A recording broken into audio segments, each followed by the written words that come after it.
ले जी officially confirm हो चुका हुआ है, इंडिया वर्सेस पाकिस्तान दोबारा से आमने सामने आएंगे और दोबारा से हिसाब किताब को दोबारा लिया जाएगा। पाकिस्तान अपना हिसाब पूरा करेगा या इंडिया पूरा करेगा। 10 तारीख है, हम्बन टोटा का स्टेडियम है, जो कि पहले कोलंबो था, वो हम्बन टोटा के अंदर होगा। साथ ही साथ रिजर्व डे भी है। तो इस दफा तो कंफर्म है कि पाकिस्तान इंडिया को हराएगा, चाहे बारिश भी हो जाए, अगले दिन हम दोबारा आके हरा देंगे। देखिए, जहाँ तक आप बात करें कंफर्म बनाने की, वो तो बहुत मुश्किल है। उसकी वजह यह है कि मैं जो क्रिकेट देख रहा हूँ या जो क्रिकेट्स के उनके शॉट्स देख रहा हूँ, शॉट सिलेक्शन देख रहा हूँ। हम जब खेलते थे हम कहते थे कि गली में खेलते तो बैट आपका सीधा होना चाहिए। मैं जितने भी इंडियन बैट्समैन देख रहा हूँ पिछले मतलब 4-5 मैचों से या सालों से कह लें, एक से बढ़ के एक उनका जो बैट है ना, वो सीधे से सीधा आता है। ऐसे लगता है कि इससे ज्यादा बैट्समैन या इससे ज्यादा अच्छा प्लेयर ही कोई नहीं है। तो अगर हम इस चीज को, इस बात को मद्देनजर रखें तो मुकाबला करना वो इंतहाई मुश्किल हो जाता है। क्योंकि आपके पास अगर इतनी स्ट्रॉन्ग, इतनी एक्सपीरियंस, इतनी तजर्बेकार बैटिंग लाइन हो, तो वो दुनिया की किसी भी पिच पे, किसी भी बॉलिंग के सामने कभी भी कुछ भी करने की सलाहियत रखती है। तो मैं ये नहीं समझता कि पाकिस्तान इंडिया को बड़ी आसानी से कभी भी कहीं पे भी हरा पाएगा। एक चीज तो आपको पता चल ही गई होगी, जो मैच हुआ था नेपाल वाला, उसमें तो क्लियर हो गई होगी कि बॉलिंग जो है पाकिस्तान की much much much much better than India है। वो तो क्लियर एंड कट पता चल गया। बल्लेबाजी में हमेशा इंडिया का एडवांटेज है। इंडियन बैट्समैन की बड़ी तारीफों के पुल बांधे हैं, बिल्कुल ठीक है। मैं इनसे बिल्कुल सहमत हूँ, लेकिन मेरा ख्याल है रिजवान भाई भूल गए हैं कि इंडिया के बैटिंग के साथ पाकिस्तानी बॉलिंग पिछले मैच में क्या किया है, और उससे पहले भी जो 2021 के बाद से जो मैचेस होते रहे हैं उनमें हमने क्या किया। तो हाँ, उनका सीधा बल्ला नहीं आ पाता। रिजवान, वो ये नेपाल की टीम है रिजवान भाई, ये नेपाल की टीम देखें, शुभमन गिल शेर बना हुआ है, और हमारे सामने जो पाकिस्तान की जो बैट बॉलिंग थी, इसमें एक चीज वहां पे आप देखें कॉन्फिडेंस ही गिरा हुआ था। जब जो उनका प्लेयर चला, फिर उसने क्लास से खेला भी। ईशान किशन और हार्दिक पांड्या ने क्लास दिखाई भी थी। मैं जब वो उनकी बात चले, नहीं कर रहा, आपने मैं ओपनर्स की बात मैं आपको शुक्रिया, बता रहा कंटिन्यू हूँ। कीजिए, आप मैं ये देखे ना, थोड़ा explain करता हूँ। मैं खास तौर पे जो बात कर रहा हूँ, मैं शुभमन गिल की बात कर रहा हूँ। अच्छा। ईशान किशन है तो भाई नो डाउट बड़ा प्रेशर वाला मैच था। तो ईशान किशन कहाँ का है? इंडिया का। वही तो बात कर रहे हैं कि इंडिया के प्लेयर सीधे बल्ले। नहीं, आप बात अभी देखे ना, ज्यादातर जो स्कोर किया है वो तो ओपनर्स ने किया ना, रोहित शर्मा ने किया है, शुभमन गिल ने किया है, ठीक है। और फिर बाद में इन लोगों ने मेन स्कोर जो किया है ना, वो इन लोगों ने किया है। तो आप फिर अगर इनके हवाले से बात करें तो फिर मैं आपकी इस बात से सहमत नहीं हूँ कि यानी प्रॉपर बिल्कुल सहमत नहीं हूँ। 50-50 कर ले। मैं अभी आपको 50-50 पाकिस्तान की बॉलिंग और नेपाल की बॉलिंग में बहुत फर्क है। ले आऊंगा, मैं अपनी बात पूरी कर लूं। देखें, अगर ओपनर है या वन डाउन है या 9वें नंबर का खिलाड़ी है तो वो इंडिया का खिलाड़ी ना। हाँ, ये तो बात अच्छा, उनका कहने का बेसिकली मकसद ये है कि जो इंडिया के खिलाड़ी है ना, वो ऐसे बल्ले, सीधे बल्ले से खेलते होते हैं, उनको प्रॉपर टाइम करते होते हैं, तो उनकी जो क्लास आती है ना बैटिंग में, वो नजर आती है। चाहे वो ओपनर हो, चाहे वो बीच का बल्लेबाज हो, चाहे वो एंड का बल्लेबाज हो। बेसिकली उनका कहने का मकसद ये है। और दूसरी तरफ पाकिस्तान की बॉलिंग ऐसी है कि वो चाहे ऊपर का बल्लेबाज हो, नीचे का हो, उसको कभी भी किसी भी टाइम पे डैमेज कर सकती है। तो मुकाबला 10 तारीख को कंफर्म हो चुका हुआ है। इंडिया वर्सेस पाकिस्तान का मुकाबला होगा। अब जो डिबेट होनी है ना, वो बड़ी खतरनाक डिबेट होनी है, क्योंकि हमें पता चल गया है, हमने अपनी बॉलिंग को देख लिया, हमने उनकी बल्लेबाजी को भी देख लिया है, उनकी बॉलिंग को भी देख लिया। तो अब जिसको कहते हैं ना, कुछ लोग ये नहीं कह सकते कि पुराने स्ट्रैट्स की बेस के ऊपर कुछ करेंगे। इसी एशिया कप की बेस के ऊपर हम जिसको कहते हैं ना, एनालाइज कर सकते हैं 10 तारीख के मैच का। रिजर्व डे भी रखा है, ये अच्छा फैसला है, लेकिन मैं तो चाहूंगा कि 10 तारीख को ही मैच का फैसला हो। रिजवान भाई, इस दफा जो 10 तारीख को मैच होगा इंडिया वर्सेस पाकिस्तान का, इसमें किसके ऊपर ज्यादा प्रेशर होगा? प्रेशर दोनों पे होगा, लेकिन अगर देखा जाए किसके ऊपर ज्यादा प्रेशर, थोड़ा सा ज्यादा प्रेशर आपको नजर आएगा इस मैच के अंदर? जहां तक मेरा ख्याल है, पाकिस्तानी टीम के ऊपर थोड़ा सा ज्यादा प्रेशर होगा। अच्छा। उसकी वजह यह है कि पाकिस्तानी टीम जो है वो एक पूरा मैच, एक प्रॉपर मैच जीते हैं, और लग ये रहा था पाकिस्तान को या पाकिस्तान की आवाम को या काफी सारे लोगों को कि पाकिस्तानी टीम जो है वो पिछला वाला मैच इंडिया से बआसानी जीत जाएगी। जबकि मेरी प्रेडिक्शन और मेरे ख्याल और अभी भी मेरा ये था कि वो इतनी आसानी से मैच नहीं जीता जा सकता था। अगर जीतते भी तो बिल्कुल आखिरी ओवर में एक दो बॉल्स पहले और एक दो विकेट्स पहले जो है जाके वो मैच का फैसला होता, फिर जाके शायद वो जीतता। तो मेरा ख्याल है कि जो प्रेशर होगा वो पाकिस्तानी टीम पे आई थिंक ज्यादा होगा। अगर हम इंडिविजुअली बात करें तो रोहित शर्मा पे बहुत ज्यादा इंडिविजुअली प्रेशर ज्यादा होगा और शुभमन गिल पे अब थोड़ा सा कम आ जाएगा, नहीं वो क्योंकि आज की उन्होंने बड़ी अच्छी नहीं वो तो आज की इनिंग्स वो आप वैसे भी बड़ी अच्छी इनिंग्स खेलता हुआ है, लेकिन अगेंस्ट पाकिस्तान जो उसमें मैंने खौफ देखा था ना, आपने खुद का मैच देखा होगा, जी जी जी इस मैच में कितना कंफर्टेबली वो टाइम कर रहा था, आगे बढ़ रहा था, कवर ड्राइव खेल रहा था, कवर कट कर रहा था, हर चीज उसने बड़ी अच्छी खेली है, लेकिन अगेंस्ट पाकिस्तान डरा हुआ था। थोड़ी देर पहले बात की ना, मैं देख रहा हूँ इंडिया को तेंदुलकर, गंगोली, गवास्कर, और अब की अगर बात करें केएल राहुल, पंत, और उसके अलावा यादव, और उसके अलावा आप जो इस वक्त इनके स्टार हैं रोहित शर्मा और विराट कोहली, आप फैसला करना मुश्किल हो जाएगा कि कोई एक से ज्यादा बड़ा प्लेयर है, बहुत मुश्किल है। हम ये कहें हाँ, अगर उसके नंबर्स देखें, फिगर्स देखें कि कितनी सेंचुरी हैं, कितने साल हैं, फिर आप कह सकते हैं कि ये शायद उससे बड़ा प्लेयर है। लेकिन अगर एज ए क्रिकेटर और आपने क्रिकेट अगर खेली भी है ना, अगर आप एक थोड़े से अच्छे प्लेयर हैं ना, तो आप किसी अच्छे बॉलर को कुछ भी नहीं समझेंगे, ये बात अपने बिल्कुल ज़हन में रखिएगा। तो ये इतने बड़े प्लेयर हैं और सारे के सारे तकरीबन एक जितने प्लेयर हैं, इनके लिए मतलब कोई ज्यादा वो नहीं है कि ये कोई ज्यादा खौफजदा होते होंगे, मां सिवाय सिर्फ एक दो के, जो एक दो मरतबा किसी बॉलर से दूसरी मरतबा आउट हुए हैं, वरना ये इनके अंदर ये इनका जो जहन है ना, वो ये कहता होगा कि यार मैंने सेंचुरी मारनी है, या मैंने 150 मारनी है, या मैंने फला मारे ना 10 तारीख को मार के दिखाए, मारते भी हैं। चले वो तो एक टाइम था ना, मतलब कि वो टाइम 2019 तक मैं देखता हूँ, 2019 में बड़ा अच्छा टाइम है। दुल्ला भाई 10 तारीख को प्रेशर किसके ऊपर ज्यादा नजर आ रहा है आपको? देखें वलीद भाई, 10 तारीख को जो मैच होगा ना, उस पे प्रेशर इंडिया पे होगा। अच्छा, इंडिया पे इसलिए मैं आपको कह रहा हूँ कि मैंने आज इनकी बॉलिंग देखी है, मैं एक्सपेक्ट कर रहा था कि नेपाल को इंडिया 150 तक आउट कर लेगा, चले बड़ी याद, फिर भी 200 180 इतने पे आउट कर लेगा, लेकिन नेपाल को इंडिया बड़ा लंबा ले गया 230 तक। असल में और अगर फील्डिंग बड़ी पुअर की है, एंड पे वही ना, एंड पे अगर सोमपाल भी आउट ना होता तो ये 250 क्रॉस था, बड़ा अच्छा खेल रहा था। तो ये इस तरह की बॉलिंग देख के मेरा नहीं ख्याल, मुझे नहीं लगता कि भाई ये डिफेंड कर सकते थे 260 जो इन्होंने बनाया है परसों, तो मेरा ख्याल है कि पाकिस्तान ने बड़े आराम से चेस कर लेना। देखिए होता पता क्या, सॉरी आपकी बात में, होता पता क्या है कि ना, हर टीम जो है ना, खास तौर पे जो सब कॉन्टिनेंट की टीमें हैं ना, मासिवाय ऑस्ट्रेलिया, साउथ अफ्रीका और न्यूजीलैंड के, बाकी कोई भी टीम जो है ना फील्डिंग में इतनी ज्यादा परफेक्ट नहीं है, कभी किसी मैच में बहुत अच्छी परफॉर्मेंस दे देती है। आपको याद होगा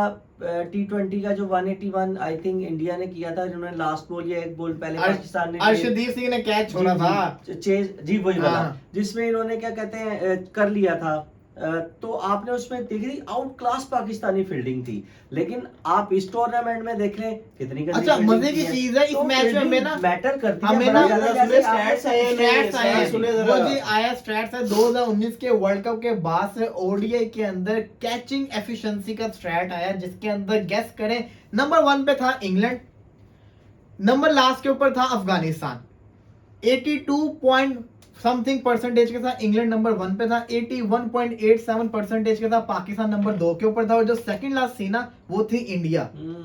ऑस्ट्रेलिया नंबर 5 पे था, न्यूजीलैंड नंबर 3 के ऊपर था। 2019 के बाद से पाकिस्तान वाहिद दुनिया की दूसरी टीम है जिसने सबसे ज्यादा कैचेस पकड़े हैं, इंग्लैंड नंबर 1 के ऊपर है, और 0.19 का डिफरेंस है दोनों के दरमियान। लेकिन इंडिया और पाकिस्तान के दरमियान में ह्यूज डिफरेंस है कि इंडिया सिर्फ और सिर्फ अफगानिस्तान से ऊपर थी। वो भी कमेंटेटर भी कह रहे थे कि इंडिया बहुत ज्यादा कैचेस छोड़ने लग गया और इंडिया को फील्डिंग पे अपना ध्यान देना पड़ेगा। तो ये जिसको कहते हैं ना, इंडिया के लिए भी एक बड़ा बड़ा सेटबैक बना हुआ, क्योंकि स्टैट्स ने आके, मैं ये देख रहा था ट्विटर के ऊपर के सारे लोग बड़ा पागल हो गए थे कि ये क्या चक्कर है, इंडिया इतने कैचेस क्यों छोड़ रहा है। वो स्टैट्स बताते हैं कि फील्डिंग इंडिया की अप टू द मार्क नहीं रही।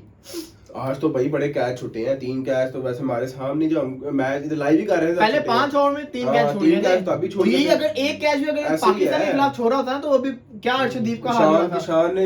ईशान किशन ने छोड़ा, फिर उसके बाद कोहली कोहली ने भी छोड़ा, सीरियस फिर है। अच्छा एक और मजे की पहले चीज है, कैच सारे के था। सारे सीधे कैच थे। हाँ, इसी कैच थे। यही तो सबसे खुद ही बड़ा इन्होंने मसला छोड़े है। यार, हाँ। बड़े अजीब से ही लेकिन player ने कैच फिर भी छोड़े हैं। नेपाल के लिए हम सैड है, नेपाल जिसको कहते हैं ना, नेपाल ने बड़ी अच्छी बैटिंग की, वो अपने हिसाब से मैंने बहुत मुझे अच्छी जो एक चीज अच्छी लगी ना, वो ये थी कि पहले दफा क्रिकेट स्टेडियम में मैंने देखा कि इंडिया का क्राउड मुझे नजर नहीं आया, और जो था थोड़ा बहुत वो नेपाल का क्राउड था। तो इससे पता चलता है कि ना, एक तो पाली किले के अंदर बारिश ने कितना लोगों का मोराल डाउन किया, दूसरा ये कि नेपाल के पास बड़े अच्छे जिसको कहते हैं ना सपोर्टिंग जज्बाती फैंस हैं जो आएंगे अपनी टीम को सपोर्ट करने फ्यूचर के बहुत अंदर। अच्छी बात है ये। प्रेशर की तो बात होगी, इंडिया वर्सेस पाकिस्तान में किसके ऊपर ज्यादा प्रेशर होगा? आपने कहा इंडिया और पाकिस्तान, आपने कहा इंडिया। और जहां तक मेरी बात है तो मुझे लगता है कि ना थोड़ा सा जिसको कहते हैं ना, मैं कहूंगा कि पहली दफा ही ऐसा करूंगा, प्रिडिक्शन करूंगा कि 51% इंडिया पे होगा, 49% पाकिस्तान पे होगा। मैं इस बार जिसको कहता है ना, मैं प्रेशर के लिहाज से ध्यान से ही चल रहा हूँ। अलबत्ता अगर बात रही तो बैटिंग वर्सेस बॉलिंग का तो मुकाबला चलता है, ऐसे ही है। कितना इंपैक्ट डालेगा शाहीन शाह अफरीदी और किस अप्रोच के साथ रोहित शर्मा और विराट कोहली इस दफा मैदान के अंदर आएंगे? रोहित शर्मा में हमने बड़ी बातें कर ली कि वो आते हैं वो फिर दोबारा आउट हो जाते हैं, लेकिन विराट कोहली इस दफा जिसको कहते हैं ना मुकाबला करने आएंगे, तो विराट कोहली की क्या अप्रोच होगी? क्योंकि एक बड़े अरसे बाद वो फ्लॉप हुए हैं अगेंस्ट पाकिस्तान। मेरा ख्याल है कि विराट कोहली से ज्यादा जो है इस मरतबा परफॉर्म करने के चांसेस हैं शुभमन गिल के, और उसके अलावा जो है किशन के, और इसके अलावा अगर वो डालते हैं उसको केएल राहुल तो आगे है कि नहीं अभी? केएल राहुल, अच्छा मजे की चीज भी आप सुन ले, दोनों में से कोई एक खेलेगा। देखिए जी बातें ये चल रही हैं कि केएल राहुल कल जिसको आज मतलब कि आज जिसको कहते हैं श्रीलंका में जाके अपनी टीम को ज्वाइन कर लेंगे तो केएल राहुल ही खेलेंगे। अच्छा, ये बड़ी बातें चली। मैं इवन के इरफान पठान को सुन रहा था, वो भी कहते हैं केएल राहुल आपका मेन खिलाड़ी है, वही खेलेगा। मोहम्मद कैफ कहते हैं वही खेलेगा सिवाय गौतम गंभीर के। वो कहते हैं कि ना मुझे लगता है इंडिया गलती करेगी। नाम से बढ़कर फॉर्म ज्यादा जरूरी है, इंडिया गलती उनका करेगी। ये मानना था। मेरे ख्याल में भी ईशान किशन ही खेलना चाहिए, आप सही कह रहे हैं। लेकिन ये वो फॉर्म में है, फॉर्म में इन फॉर्म बैट्समैन है, और वो एक बाहर से मतलब आके एकदम से उसे खिला लें तो स्ट्रेटजी जो है वो समझ से बिल्कुल बालातर है। रिजवान भाई जिसने पाकिस्तान के खिलाफ इतने बड़े मैच में जी, परफॉर्म जी, कर जी, दिया जी, है, जी। आप उसको खिलाएं, और वो भी इतना प्रेशर वाला मैच जब आपके 4 आउट हो गए हैं और फिर इतनी बड़ी अच्छी इनिंग्स खेल के गया है वो, तो मेरा नहीं ख्याल केएल राहुल को इनको भी ट्राई करना चाहिए। देखिए केएल राहुल आता है तो फिर जिसको कहता है ना, मैं एक और रिवलरी देखने को मिल जाएगी नसीम वर्सेस केएल की। हाँ ये भी है, लेकिन मैं ना आपको बताऊं, अगर आज नेपाल के मैच से पहले आता ना तो फिर मैं कहता चले केएल राहुल को आप ट्राई कर लें, लेकिन वो फिर पाकिस्तान इंडिया का मैच उसमें मैं नहीं कहता केएल मेरा राहुल को ट्राई करें। ख्याल है कि केएल राहुल को जिसको कहते हैं ना खिलाना नहीं चाहिए, लेकिन खिलाएंगे। ये इन्होंने पहले ही सोचा हुआ है कि हमने अपने जिसको कहते हैं ना वर्ल्ड कप के लिए पक्के 11 सोचे हुए हैं। ईशान किशन चाहिए। अच्छा इंडिया की एक क्वालिटी तो ये है आपकी बात से इत्तेफाक कि करता हूं, उन्होंने मेरा इंडिया ख्याल है माइंड बनाया इंडिया की होगा ये क्वालिटी इसके है कि बारे में। चाहे उन्होंने जब सोचा है ना कि उनके पास ऐसे तो प्लेयर बहुत ही हैं, हर बंदा परफॉर्मेंस दिखाता है, ईशान किशन ने दिखा दी है, लेकिन वो ये नहीं कहते कि एक दो परफॉर्मेंस के ऊपर उसको पक्का कर लिया। वो कहेंगे कि आपका नंबर बाद में ही आएगा। जी। अब एक बंदा था मोहम्मद कैफ की बात बड़ी अच्छी थी, अब एक ओपनर है, चाहे उसने नीचे आके रन्स कर दिए ईशान किशन ने, लेकिन वो बेसिकली ओपनर है, वो एज अ ओपनर ही जचता होता है। ये मोहम्मद कैफ की बात है। दूसरी तरफ गौतम गंभीर कहते हैं, वो कहते हैं कि ना मैं समझता हूँ कि प्लेयर को कभी सोचना ही चाहिए कि उसने किस नंबर पे बल्लेबाजी करनी है, उसको जो नंबर दिया जाए वहां जाके बल्लेबाजी करे। जैसे बॉलर को नहीं पूछा जाता कि आपने किस जगह पे बॉलिंग करनी है, उसको जब चाहे बॉलिंग पे बुला लेते हैं, इस तरह बैटर के पास भी ये होना चाहिए कि उसको जब चाहे कहें कि आपने बल्लेबाजी करनी है, उस पोजीशन में जाके परफॉर्मेंस करके ये दिखाए। किसने बात की ये है? गौतम गंभीर की बात थी। बिल्कुल गलत बात है, मैं इस बात से बिल्कुल इत्तेफाक नहीं करता। गौतम गंभीर जैसा एक मतलब एक जाहिर है बड़ा नाम है, एक एक्सपीरियंस प्लेयर है और अच्छा एनालिसिस भी होता है उनका।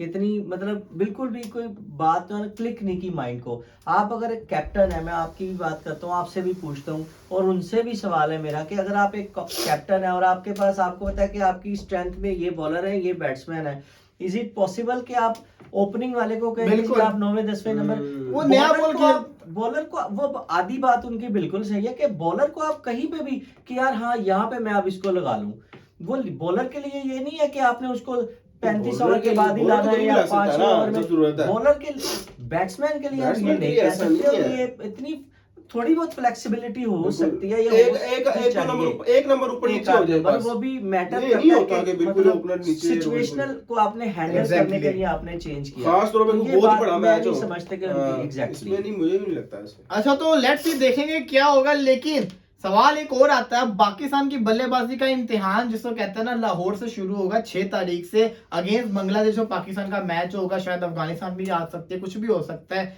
लेकिन बांग्लादेश के साथ ज्यादातर चांसेस नजर आ रहे हैं। उसके बाद पाकिस्तान ने 10 तारीख को बड़ा मुकाबला खेलना है अगेंस्ट इंडिया।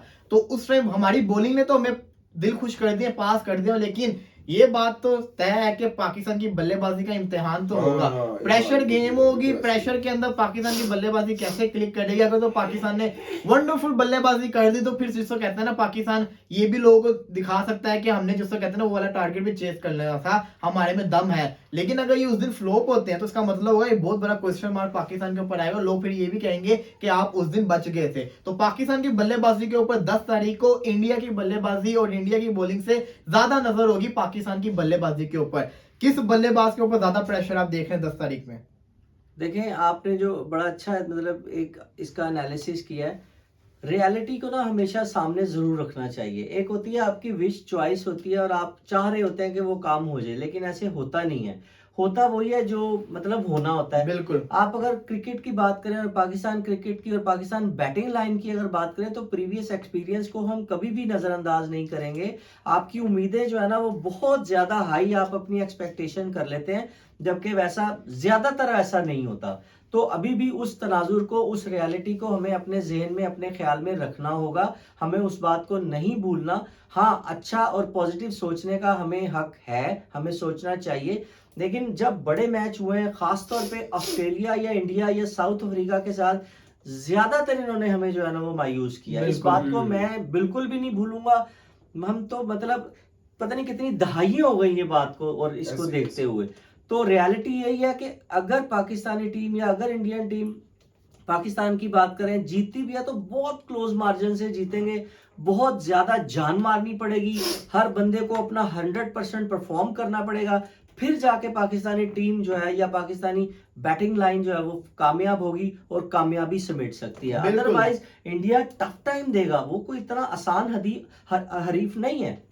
अब्दुल्ला भाई आपका क्या ख्याल है इस चीज पे? नहीं, रिजवान भाई की बात ठीक है। पाकिस्तान इंडिया का मैच जो है वो बिल्कुल वन साइडेड, जिस तरह बड़ा कम होता है कि वन साइडेड हो, जैसे चैंपियंस ट्रॉफी में हो गया या फिर 2021 वर्ल्ड कप में हो गया। उसके बाद भी आप देखें तो बड़े क्लोज मैच हुए हैं। हम भी जो हारे हैं बड़ा क्लोज हारे हैं और हम जो जीते हैं वो भी क्लोज जीते हैं। तो ये भी अगर मैच अगर हम फॉर एग्जांपल जीतते भी तो क्लोज जीतते, ये भी बात बिल्कुल इनकी ठीक है कि हम क्लोज जीतते। बाकी जहां तक हमने प्रेशर की बात की है ना कि प्रेशर बैटिंग में किसके ऊपर होगा, तो सबसे ज्यादा प्रेशर हमारे ओपनर्स के ऊपर ही होगा। एग्जैक्टली। और सबसे ज्यादा फखर जमान पे होगा, उसके बाद बाबर पे होगा, उसके बाद अगर वो टीम वो भी गया, अगर फॉर एग्जांपल दोनों ये फखर जमान और बाबर गिर जाते हैं तो फिर हमारी लाइन लग जाएगी।